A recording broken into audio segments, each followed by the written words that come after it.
Taiwan Normal University. And before being a teacher at university, I taught at 2 elementary schools in Taipei City for 21 years. That's very impressive. Very impressive. Kathy says that I'm not a teacher.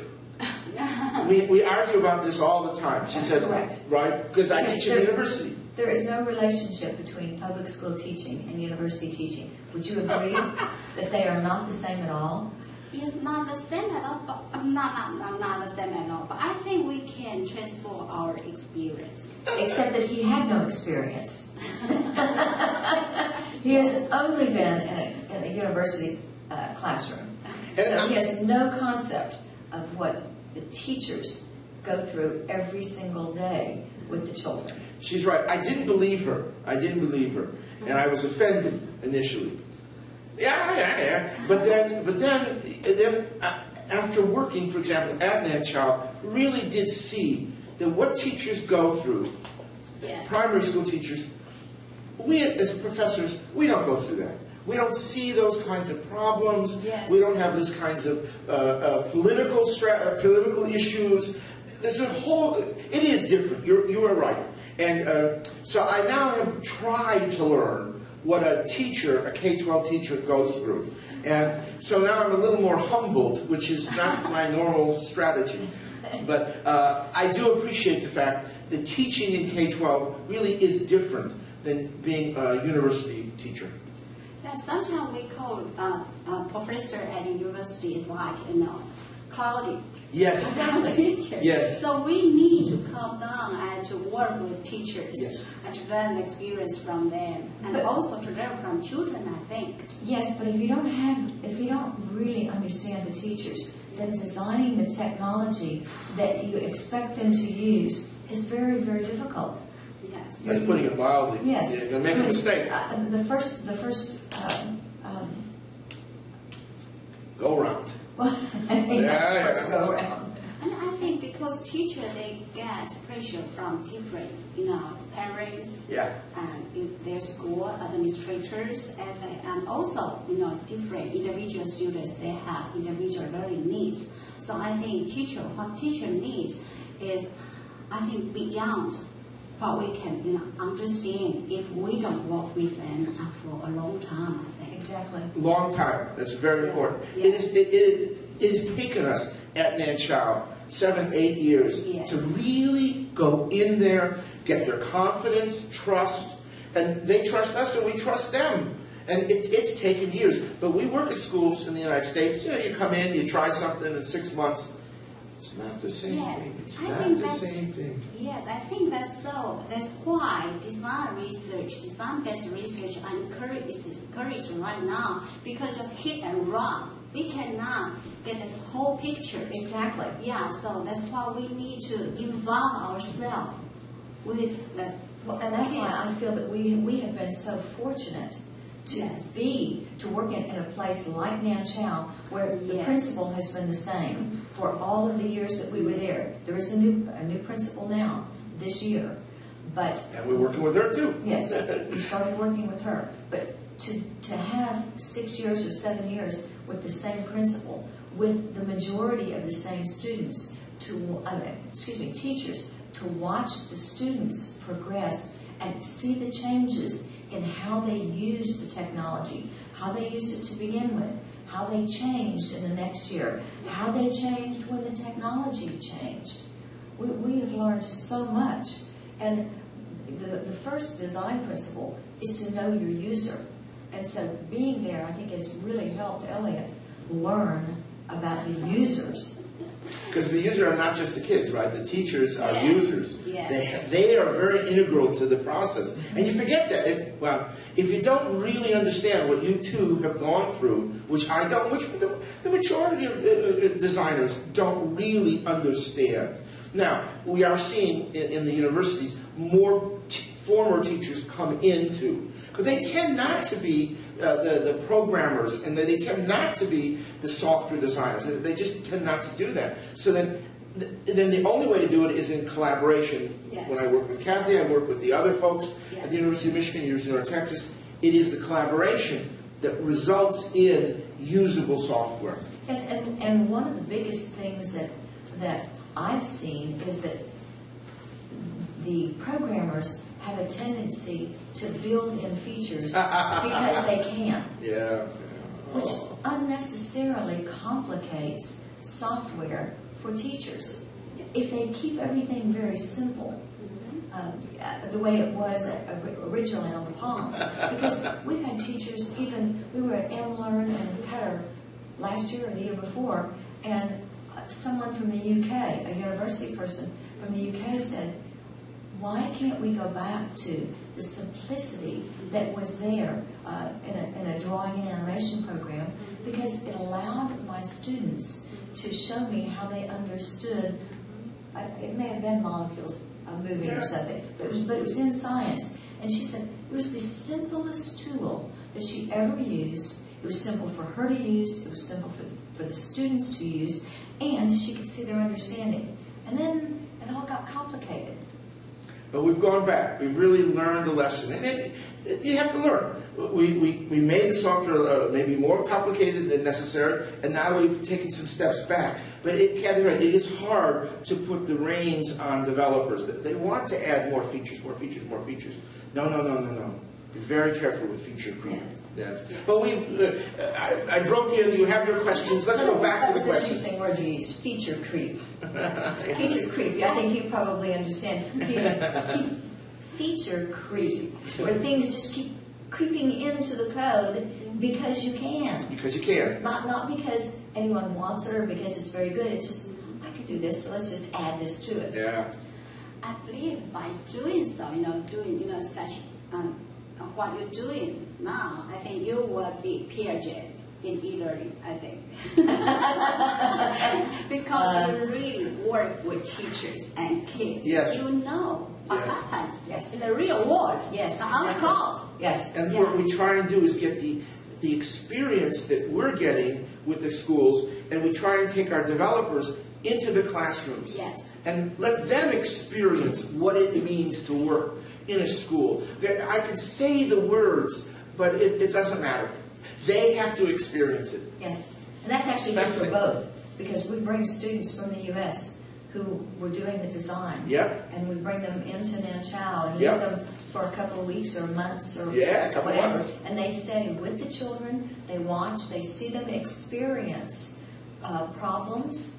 They see what things work well. They see what things don't work at all. The only problems we have is when they decide to change overnight. And they do. Write this code. Yeah, they do. Well, sorry, we interrupted your question. That's okay. So, just like you said that teachers, they need very simple way to use technology. And I think helpful way to help them to implement what they think about. To guide their students to learn well. So, and I know that you work with Nanchao Primary School for a long time, and you let your team to design to especially for the teachers. So, would you please provide the software engineers with some guidelines for design, for them, to design better, tools for teachers and kids to learn? Well, one design sort of principle that we learned is when you make software, let the children do something immediately. Mm-hmm. We changed the Sketchy program where there were more things that you had to do to get ready to do a drawing. And that's what got in the way. And I actually didn't even understand, didn't notice, so you pointed it out. And that when you open the program, you need to be able to do something. You need to be successful right away. Not, well, we got to set this up, we got to set this up, I don't have the time, I don't have the patience. No, you have to be successful. And that's an unusual design requirement, a design strategy. But have the software be so that you can be successful immediately. And do something. Not so that it requires a lot of background teaching, because children are very quick to explore. Mm-hmm. But when they can't do something immediately, when it requires setting up frames before you could ever do something else, they they're not as patient with it. And teachers typically are not patient at all because they don't want to have to read a lot of documentation to begin. And we have said many times, if the teachers remain subject matter experts, let the children help you, the teacher, with the technology, because they're very willing and they love to help the teachers. So let them be the technology experts. You be the subject matter experts, and you have a very good relationship. It's a win-win. Yes, great. Thank you. And I have another question. The next question. You call smartphone as a ready to hand rather than a present at hand technology for facilitating young students learning in their daily life without being interfered by another limitation. Because smartphones are the technology that they use on a daily basis, you call it 24/7. Right. 24/7 learning. I totally agree with that. With the smart and mobile devices, students can learn all the time, anywhere. Right. But I think, additionally, there is an increasing number of teachers promoting using mobile learning in their teaching, just like the talk at FETC in Orlando. Yep. Your speech are meant by teachers. However, we also know that many students intend to use the device to play games 24/7. And I think that causes parents or teachers worry about that. So, do you have any suggestion for the worried parents and teachers to take a different point of view on the situation and to help their kids to employ their mobile device as an essential tool in learning? Well, this could actually relate to what we've been talking with Tak-Wai Chan about, where the reading is interest-based. If the tools and the tasks, and which is what you say, if the tasks that the teacher gives the children are interesting, they'll do what's interesting. The games tend to be more interesting than schoolwork. They'll do the games. So the challenge then is developing the curriculum and the tasks, the way you say it, right? You always say teachers have to give the kids the tasks. Okay, we'll make those tasks the kinds of tasks that the children are interested in. They won't play so many games. They'll do the tasks. We've also had teachers who would put a list of games that children were allowed to have on their devices, particularly if they're school ones, on the board. These are acceptable ones because they have some learning value. So if you try to say no games at all, if you'll keep them busy in the classroom with other activities, again, if you're engaging them, then they're not going to be doing that. But if they do want to, then point them in the direction of games that do have some learning value so that it's not just a waste of time. It's just not, busyness. They're not just shoot-'em-up games. Right. Right. It is an issue. It is an issue. And the distraction that the smartphones can have with the messaging and the phone calls, it is a challenge for teachers. It's a challenge for the children. How do you not get distracted with it? But that's part of what happens today. We have to figure ways, strategies to work through that, because they will bring their phones to the classroom. And even if we say don't use them, surreptitiously, they'll take them out and they'll use them and put it back. And we've seen that. We've actually seen that. So let's not say no. Let's figure out ways to deal with it. It's a good question. But we have also seen children sneaking into their pocket to get their device out because theirs is better than the one in the school. We've seen children struggling with outdated equipment and a network that isn't working, and they're trying to do some research, and so they're sneaking into their bag to see if they can't get some research on their own device, which is much better than the one in the school. So banning them is not a good idea. Yes, I totally agree that no game at all is a mission impossible for the generation. Exactly. Like you mentioned that term, right? Mission impossible. Yeah. Mission impossible, yes. Okay, great. Okay, now how about we talk about the cooperation between your team and Nanchao Primary School. You have mentioned in the speech you gave yesterday that the changes happened in Nanchao Primary School have been encouraging more schools and teachers to join the new teaching paradigm. And, would you please briefly describe the trend you identify in Singapore, and do the change in Singapore also influence the schools in another country, and how about back to America? Well, first off, we've been working with Dr. Chi-Kit Louie and his team for 6, 7, 8 years, I mean, since the inception. And his team has been absolutely critical in supporting the teachers. And one of the things that we've seen is the role that researchers can play in the school change. It's very important that researchers contribute what they can contribute. They can give feedback to the teachers. They're there to make observations. And like Kathy said, it's not that they're getting, it's not a criticism of the teachers. These are professionals. Here are suggestions and ways to change, to make improvements. And so his team has been very, very, absolutely fundamental to all that's been going on. And we're tickled that we got fortunate enough to have a really wonderful set of colleagues in the schools that could be there all the time. Because we come 3, 4 times a year, you know, we can only do a little bit. But I think that's a plus, because we stand a little bit away. We're not so ingrained. And we can also then give our feedback to Dr. Louie's team, to the school, because we're a little bit of a distance, right? Yes. And we've seen, and Dr. Louie was working with the science teachers in particular. Yes. And as Nanchao moved from science into English, into the other, into math, there wasn't the same level of support in the other areas. His team was focused on science, and we could really see the difference that having that full-time support, because Nanchao has what they call SARA, and SARA stands for Center for Education Research Activities.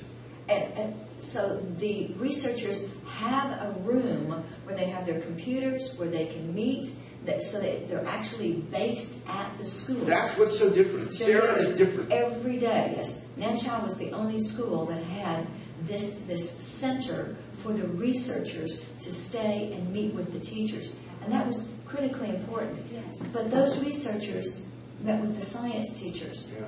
They were not there to support the English teachers or the math teachers. And it was it was apparent that the science teachers progressed much faster because of the support that was there on a regular basis. That's really right. It is progressing faster because there was a quicker turnaround about what's going on, some feedback, change.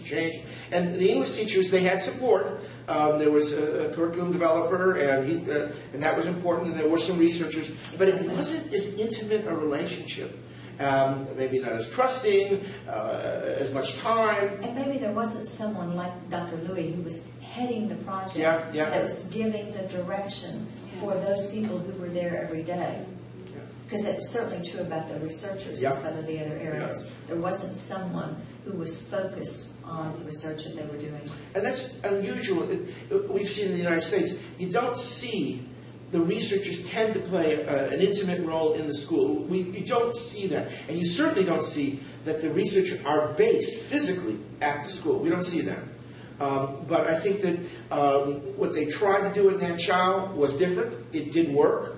And we saw how science pretty quickly, P3 and P4, made the transition from direct instruction to inquiry. And where there was a community of practice. And that happened really over about 3-4 years. Now, it took a few years to get to the point where we could do that. But once it started, it went pretty good. Yes, and the teachers took ownership. Once the initial curriculum was developed, the teachers took ownership of it. And in year 1, they made some changes. But then, because they have Hamala, the high achievers, the low achievers, and the medium achievers, they adjusted. Because the high teachers would say, oh, my children can do this, and we'll add a little bit more. And the teachers who were teaching the low achieving students said, my students can't do exactly this, so we're going to follow the idea, but we're going to change this activity so that it's something that my students can actually do. So that was probably the second year of the curriculum. And then they've continued to make changes as they've gone through. I believe that you have set a new paradigm of research. A team should, consist of professors, researchers, and teachers, and students, and administrators. And I think only by working together and to figure out the real problem, then we can provide kids the best opportunities to learn. Exactly. If we think about maintaining that, like over time, it still would be useful for the researchers to be part of the school. And we don't have an infrastructure to support that. It's certainly not in the United States, we don't, and I don't really think they have it in Singapore either. But I think the school's changing. What we used to do is not what we're doing now. So if school's going to change, the infrastructural supports also need to change. The policies are changing around schools. So having researchers be more intimate, more integral to the educational process, it's one of the necessary changes that has to happen. It's hard because there's no precedent in some sense for it, but we need to do it because we saw, like Cathleen said, they went much faster because they had the research. I think that's a really good way of saying it. They went much faster. And it's going to be interesting now with new leadership at the principal level at Nanchao to see what stays the same and what changes. Will there be the same vision? Will there be the same level of support? Or we have to see. Will it? And that would be an issue for Dr. Louis to follow for even more years. Right. Yes. So, because the leadership's always changed. It's just the nature of the beast. And so when change happens, how does the system respond to change? That we'll see. And I believe all the members in the school, they want student improve. They want student to be success. So we just need to let them know what we can do for them, and what we can do for teachers, for kids, and for the community, for all the country. I think we just need to let them know that. Yes. Thank you. And because you mentioned that the education change, and also in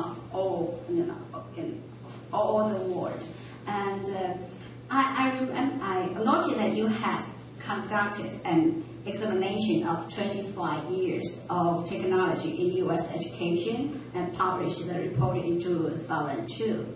In this article, you pointed out what conditions are not met and what must be done. Now, more than 10 years have passed. Have what you mentioned in this article published in 2002 improved? I think the answer is yes and no. The changes have been made, and certainly it's different in the United States than it is in Singapore. It's a different society, a different culture, the goals are the same. You want to educate the children, right? Though, what type of child do you really want to educate? It was clear that in Singapore, they have a manifesto that says we have a knowledge creation, a knowledge work society. The children need to be creative, imaginative, entrepreneurial. We don't have a similar coherent policy in the United States. We don't have that yet. I don't know if we can even have it with 50 states. Even with the adoption of the Common Core in the U.S., not all the states adopted it. I'm from Texas. Texas did not buy into the Common Core, so we are not participating. Michigan did. Yeah. They bought in. Yeah, but there's a thing called the Next Generation Science Standards, which is another standards body, and Michigan is vacillating on that one, and I think Texas bought into that one. the national science, the new science standards. Right. But because it's so different from state to state, I think it will be next to impossible to do what we've done in Singapore and the U.S. There's just too much variance in everything. But it shows, if you have some of the coherence in like we have it in Singapore, it shows what could happen. Yes. I mean, Nanchao did change. Nanchao was very much direct instruction. It was really the pedagogy was there in place. And now the pedagogy is different. And the children are different. And the technology is different. And you can see the change. So over the years, you can see it. It's a little more complicated when you go somewhere like the United States where it's much more diffuse. But you need a model. You need to say, look, over there, you can do it. And we did it. And we did it in the sense of everybody was participating. Oh my gosh. Right. Well, one of the first things that we saw at Nanchow after the first year, a teacher followed her class from grade 3 to grade 4. And she was teaching another class that had not been part of the technology group initially. And she went into the classroom. Now, she had done inquiry for the whole previous year with her particular class of technology children, and she was with them in grade 4 also. She went into another grade 4 classroom, and she began, and this was a high ability class, she went into the class and she started with a question. And one of the young boys responded, "Your job is not to ask me questions, it's to give me answers." Because the children are so dutiful that they come to school with the expectation that their teacher is going to give them the knowledge that they need. She is going to tell them exactly what they need to know. They will write it down and they will remember it. And when she started by asking a question, the little boy, even by grade 4, knew, no, teachers don't ask questions. They give me information. Yes, exactly. Yes, that's right. Exactly. Yes, and the transformation from what to how is really a profound change in education. But I think, following your comments, I think before we asking students to do some project or to do inquiry activities, I think they need to be prepared with some basic skills or knowledge. Absolutely. So how do you think we can build the bridge between learn what and learn how? Yeah, and that is a bridge, because they did start with this mindset of they're going to give me everything. But I think what we've seen the teachers do, the curriculums change, and they begin slowly. They start off at the beginning of the school year with the tasks, and then the kids start to get into it. They enjoy it. So it isn't I don't think it's difficult for the children. I think it's more difficult for the teachers because it's not something they're comfortable with. They haven't done it, and they don't exactly know how this thing is going to go. But the children adapt pretty quickly, and because you can see it on the test scores, they do well. They do it on the test scores, the content, they're doing just as well as they did in the direct instruction and this inquiry-based model. So it's working. And the first 2 years are still giving them the basic building blocks. Yes. I think they're going to start incorporating technology, at least that's the right. plan, to start incorporating technology. But it is still giving them that basis because they have to have something to build on.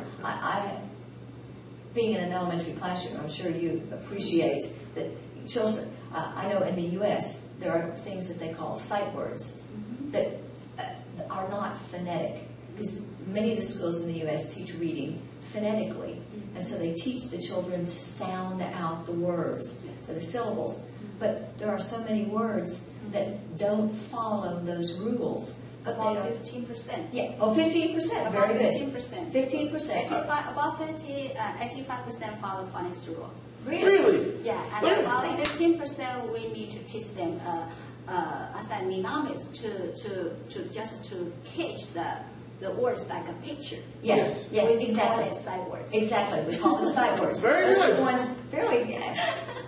I don't even 15%, that's great. Yes. I didn't know that. Yes, I didn't know that it was 15%. That's a lot, actually. But I know that, 15%. from having a child go through school, that there are some words that they just have to memorize. You just have to remember what that word looks like and what it is. So those things just have to be taught that way. We're not going to have a discussion. We're not going to discover those things. You're not going to discover the sight words unless you try to sound them out and it's wrong. And then you go. And the same with mathematics. There's some basic skills that they need to have. So you certainly understand that. I'm preaching to the choir, as we would say in the U.S. Because my research focus on language learning. Oh, okay. I design a system and platform for Taiwanese kids to learn English. I also designed a system and a platform for foreigners to learn Mandarin. Really? So I focus on language. Oh, now I need that platform. Okay. That's good. You see both languages, and you see the sames and the differences. Very good. Yes, from different point of view. And I found that you love to predict. I am. Based on the prediction you have made publicly that by 2015, every child in every grade, in every school in America will be using a mobile computing device 24/7 right. for curriculum purpose. Do you think this prediction will come true now? If yes, would you please briefly introduce how mobile technology is currently used by kids for their learning 24/7? If not, would you please briefly point out what main chokehold hindered these predictions? Well, we made the prediction in 2010, and at the time, that was right. The iPhone came out in 2007, if you remember. And the iPhone came out, and initially it made a huge change, though it was still small. But so we said in 2010, by 2015, in 5 years, all the kids are going to have what we call MLDs, mobile learning devices. Right. And at the time, people said, that's just not going to happen. That's crazy. That's not going to happen. But if you look at schools, they got them. They got devices. No, it's not every, certainly that hasn't come true. But I would say that the majority of classrooms and children are using some sort of mobile device for learning. And so the prediction more or less has come about. And I think in large measure because the costs of the technology has come down so dramatically that just anybody can afford it. Pretty much anybody can afford it. And now you're seeing the costs even drop again. And now we'll see it spread even more. So I think that the reason it spread is because costs just reduced so quickly. And people want the connection, the connectivity that the smartphones give.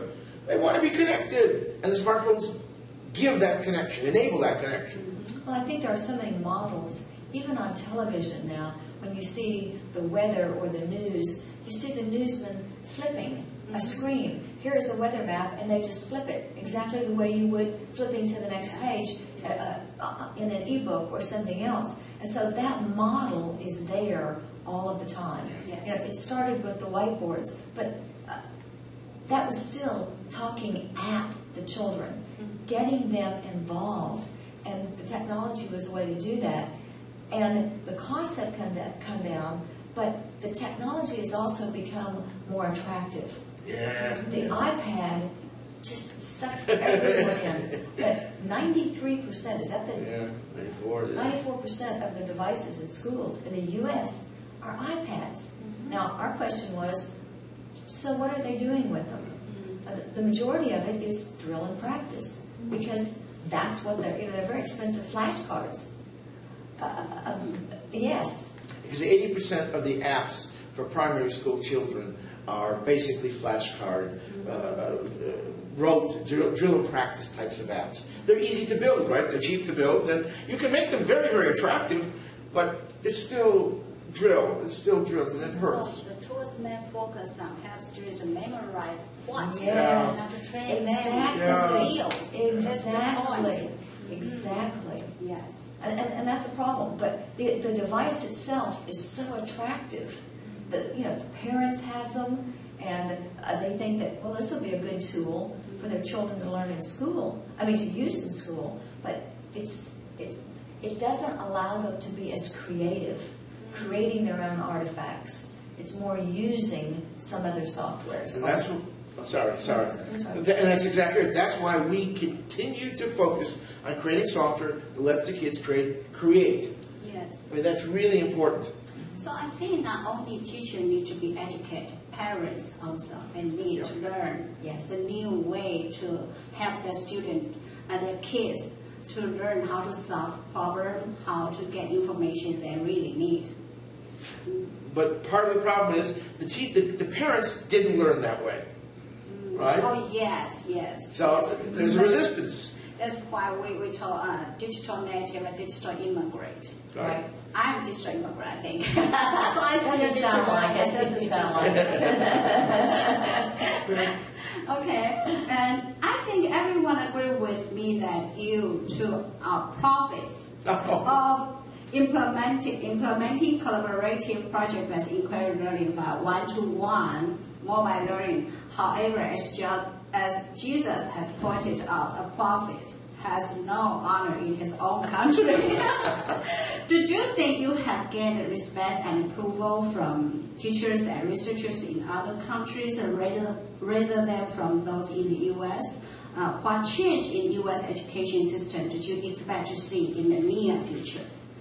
Well, we continue to work because we believe in what we're doing.